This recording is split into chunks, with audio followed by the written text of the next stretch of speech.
আর আমরা মানুষের একটা বদ অভ্যাস হচ্ছে নিজের দাড়ি পাল্লা দিয়ে সব সময় অন্যের দোষটাই মাপি।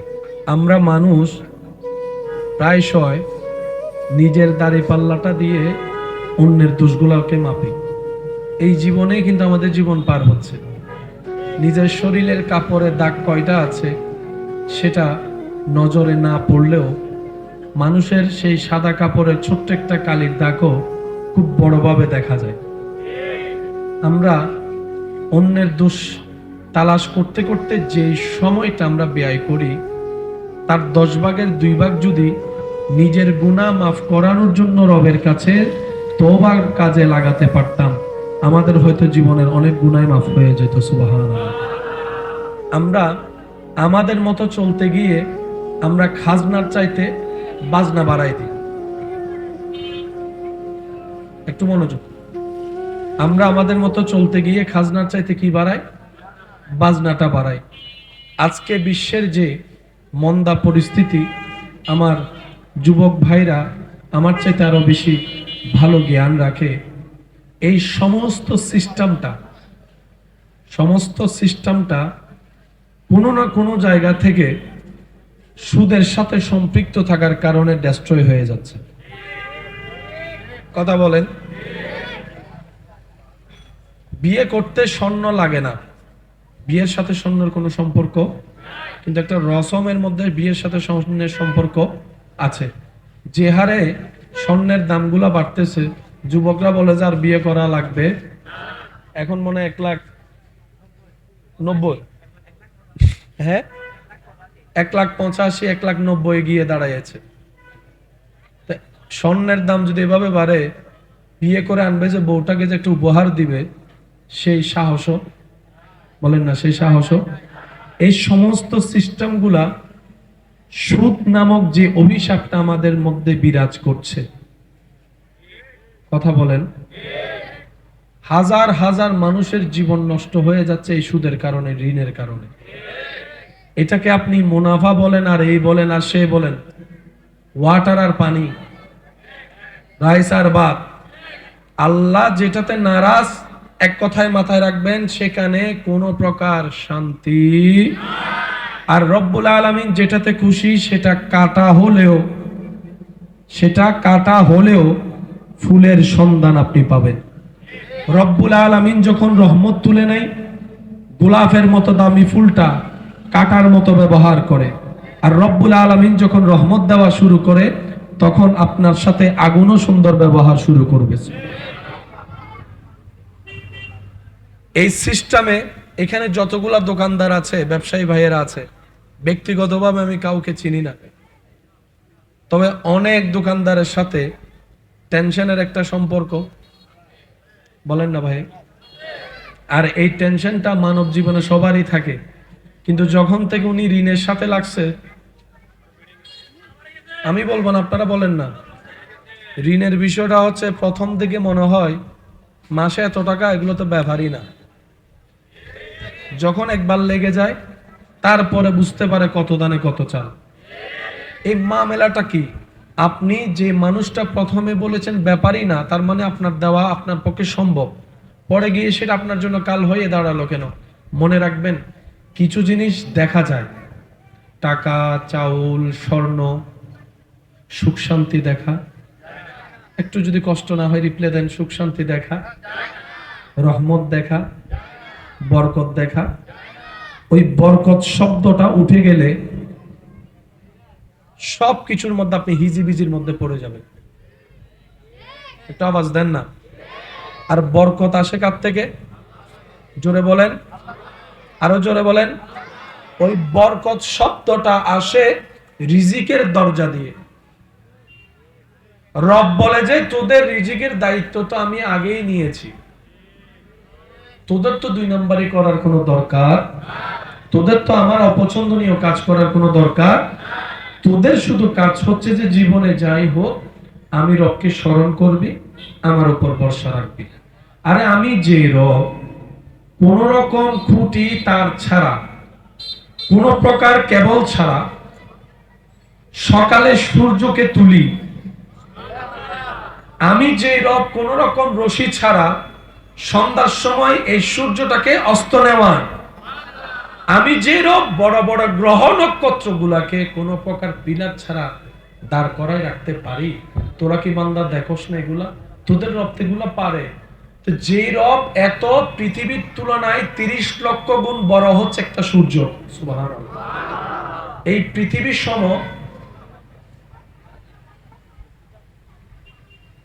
এই পৃথিবী 30 লক্ষটা পৃথিবী এক জায়গায় করলে যে পরিমাণ আয়তন দাঁড়াবে, বিশালতা দাঁড়াবে, সূর্য মামা একাই অত বড়। শুনি না, আরো জোরে বলো। কত লক্ষ পৃথিবী? জোরে বলেন না। লক্ষাধিক পৃথিবী একটা সূর্যের সমান। বুঝাতে পারছি? সেই সূর্যকে গিলে খেয়ে ফেলতে পারবে এরকম অনেক গ্রহ আছে। আরো জোরে।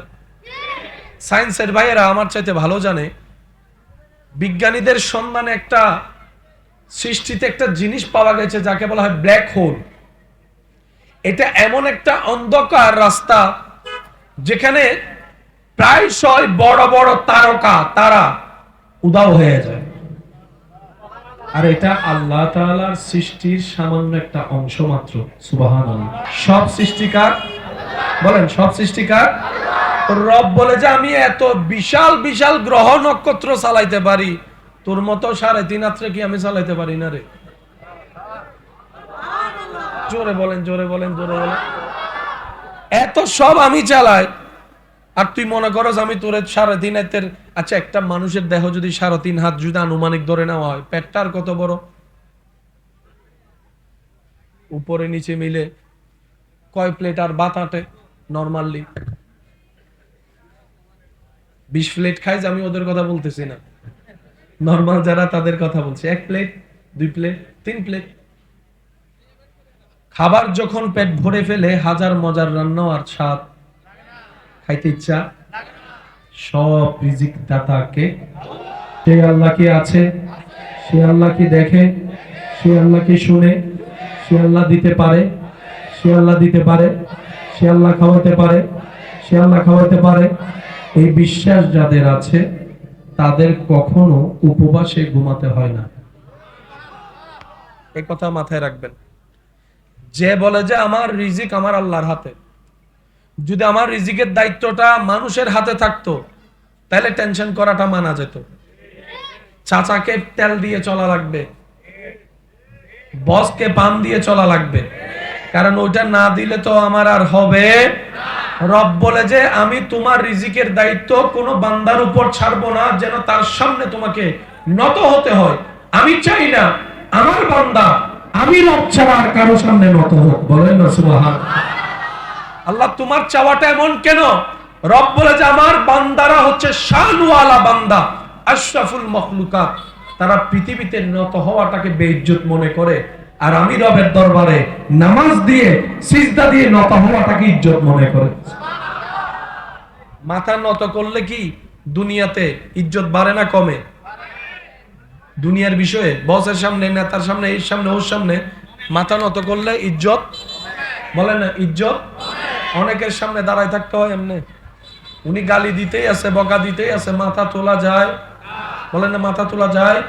বুক ফেটে যাচ্ছে, অপমানের শরীর জ্বালা করছে, কিন্তু ভয়ে আওয়াজ করা যায়? একটু আওয়াজ দেন, ভয়ে আওয়াজ করা যায়? ভয়ে আওয়াজ করা যায়? ভয়ে আওয়াজ করা যায়? এবার আপনার রব কেমন শিক্ষা দিচ্ছেন দেখেন। আপনি যখন নামাজে দাঁড়াচ্ছেন, আপনার চোখটা সিজদার জায়গার মধ্যে, আপনি যখন রুকুতে যাচ্ছেন, সিজদা আপনার পায়ের মাঝখানে চোখের দৃষ্টি যাচ্ছে, আপনি যখন সিজদায় যাচ্ছেন একভাবে দৃষ্টিভঙ্গি হচ্ছে, আপনি যখন তাশাহুদে পড়ছেন একভাবে দৃষ্টিভঙ্গি হচ্ছে। আপনার সর্বোচ্চ দামি জায়গা মাথা, মাথাটার মধ্যে দামি জায়গা কপাল, কপালকে রবের সামনে আল্লাহু আকবার বলে আপনি ঝুঁকাই দিয়ে প্রমাণ করে দিলেন, আল্লাহ তোমার আমার যা আছে সব তোমার দান, তোমার দরবারের সামনে আমার কোনো অস্তিত্ব নাই, আমি নিজেকে বিলীন করে দিলাম, আমি নিজেকে বিলীন করে দিলাম। সুবহানাল্লাহ বলতে থাকে, আমি নিজের আমিত্বকে বিলীন করে দিলাম, আমি নিজের ইচ্ছাকে বিলীন করে দিলাম, আমি নিজের ক্ষমতাকে বিলীন করে দিলাম, আমার নিজের অহংকারকে বিলীন করে দিলাম, আমার সম্পদকে বিলীন করে দিলাম, এমনকি আমি আমাকে বিলীন করে দিলাম তোমার দরবারে স্বইচ্ছায়। কেউ আমারে জোর করে নাই, আমি স্বইচ্ছায় তোমার দরবারে মাথা ঝুঁকিয়ে নিজেকে বিলীন করে দিলাম, নিজেকে শেষ করে দিলাম, নিজেকে শেষ করে দিলাম, নিজেকে ভ্যানিশ করে দিলাম, নিজেকে মিশাই দিলাম। রব বলে যে বান্দা এবার তুই মাথাটা তুল, আল্লাহু আকবার বলে মাথাটা তুল।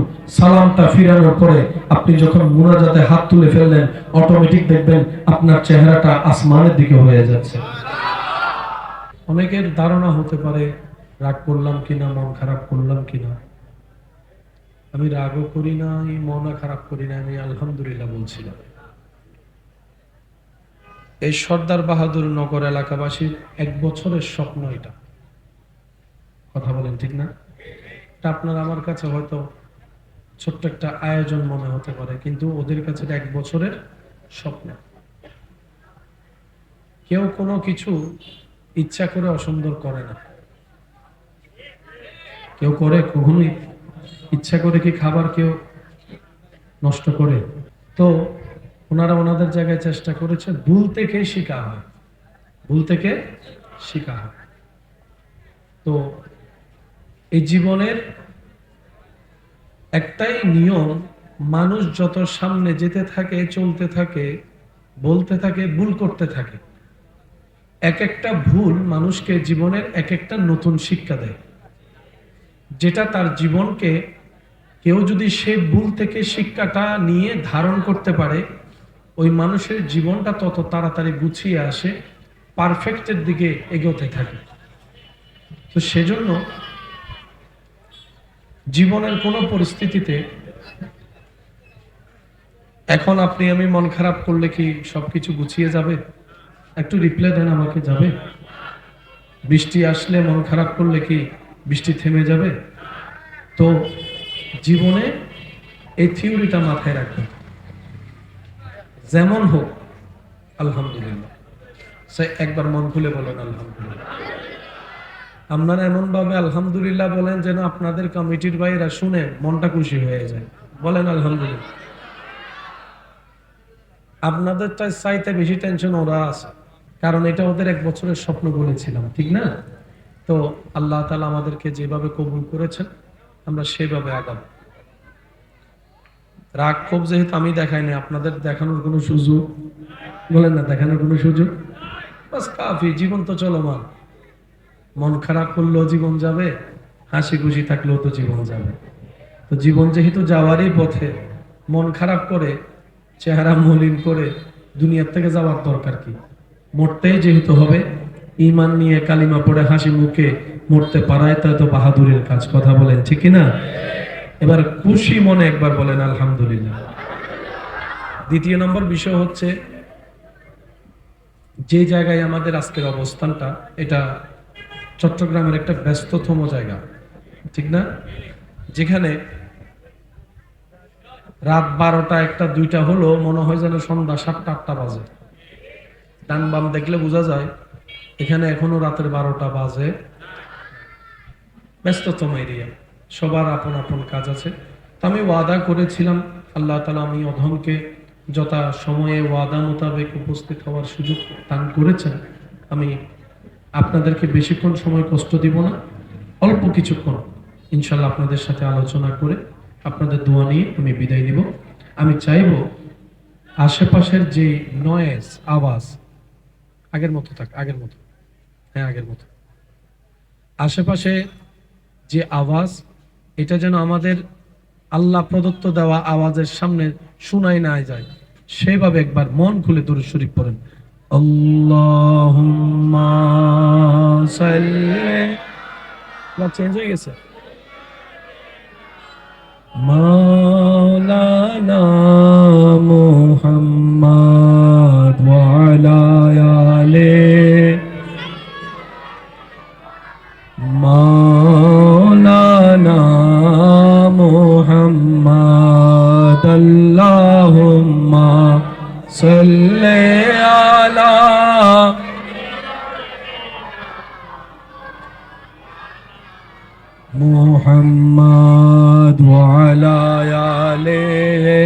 سيدنا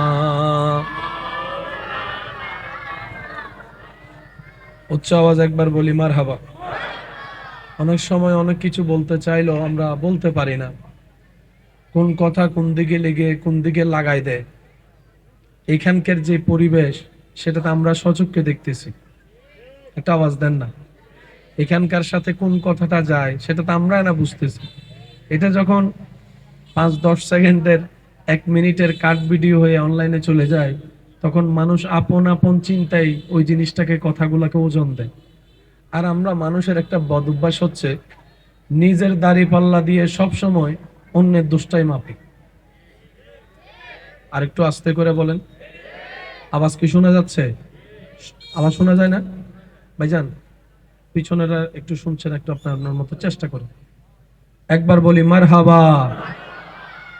আমরা মানুষ প্রায়শই নিজের দাড়ি পাল্লাটা দিয়ে অন্যের দোষগুলোকে মাপি।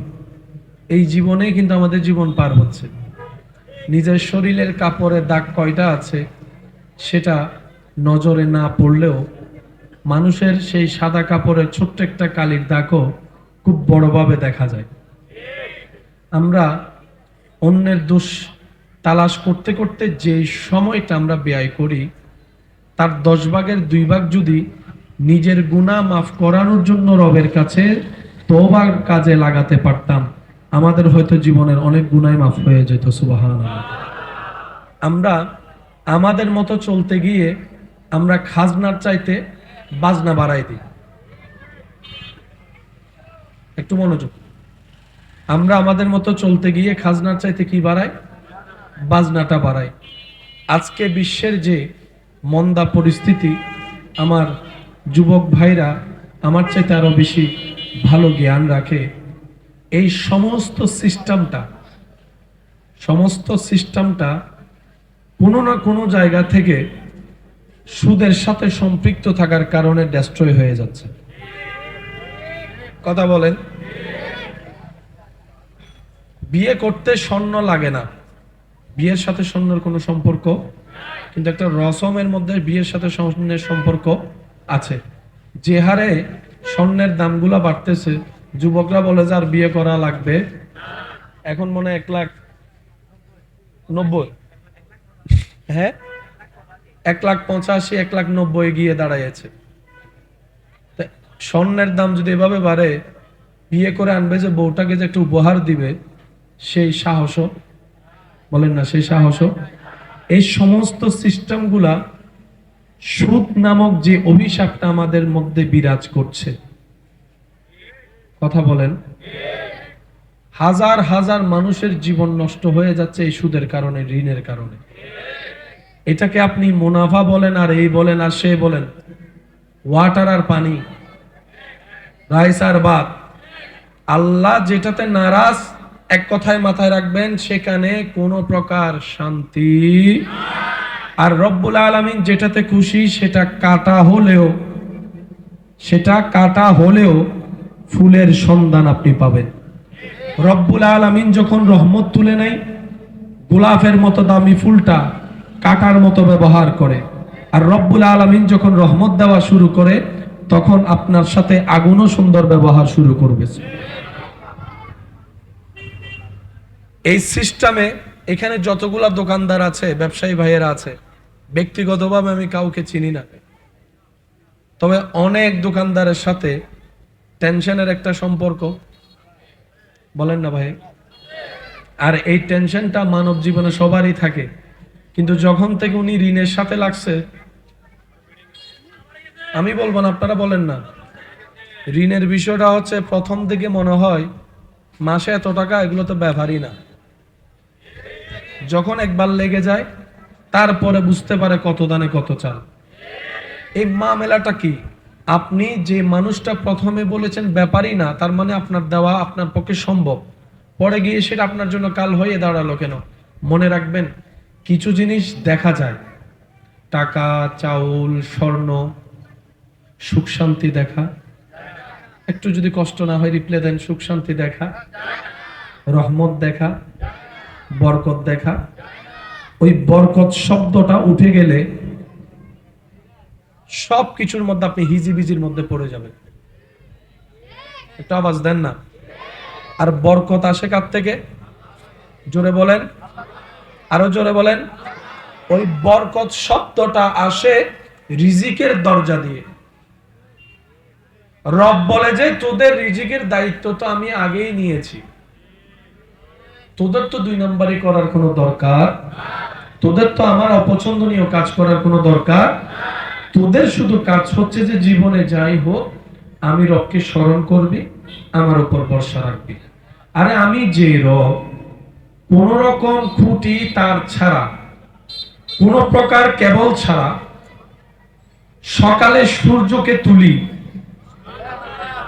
আমি যে রব কোন রকম রশি ছাড়া সন্ধ্যার সময় এই সূর্যটাকে অস্ত নেওয়া, আমি যে রব বড় বড় গ্রহ নক্ষত্র গুলাকে কোন প্রকার পিলার ছাড়া দাঁড় করায় রাখতে পারি, তোরা কি বান্দা দেখোস না এগুলা? তোদের রব এগুলা পারে।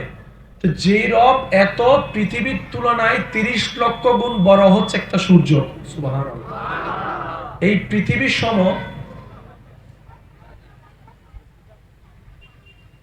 এই পৃথিবী 30 লক্ষটা পৃথিবী এক জায়গায় করলে যে পরিমাণ আয়তন দাঁড়াবে, বিশালতা দাঁড়াবে, সূর্য মামা একাই অত বড়। শুনি না, আরো জোরে বলো। কত লক্ষ পৃথিবী? জোরে বলেন না। লক্ষাধিক পৃথিবী একটা সূর্যের সমান, বুঝাতে পারছি? সেই সূর্যকে গিলে খেয়ে ফেলতে পারবে এরকম অনেক গ্রহ আছে। আরো জোরে। সায়েন্সের ভাইয়েরা আমার চাইতে ভালো জানে, বিজ্ঞানীদের সন্ধানে একটা সৃষ্টিতে একটা জিনিস পাওয়া গেছে যাকে বলা হয় ব্ল্যাক হোল। এটা এমন একটা অন্ধকার রাস্তা যেখানে প্রায়শই বড় বড় তারকা তারা উধাও হয়ে যায়। আর এটা আল্লাহ তাআলার সৃষ্টির সামান্য একটা অংশ মাত্র, সুবহানাল্লাহ। আর একটু জোরে বলেন। ওনাদেরকে ওনাদের কাজ করতে দিয়ে আমরা আমাদের কাজ চালাই, পারবো ইনশাআল্লাহ। আপনারা হয়তো দেখছেন আমি আমার জায়গা থেকে চেষ্টা করে যাচ্ছি, কি বলেন আপনারা? আপনারাও কি একটু সহযোগিতা করতে পারবেন ইনশাআল্লাহ? এই আওয়াজ হয় না, সিরেঙ্গা আওয়াজে বলেন ইনশাআল্লাহ। ইয়া না বুঝাদার মেজেন্নে বুঝতো ভাই, আরেকবার জোরে বলেন ইনশাআল্লাহ।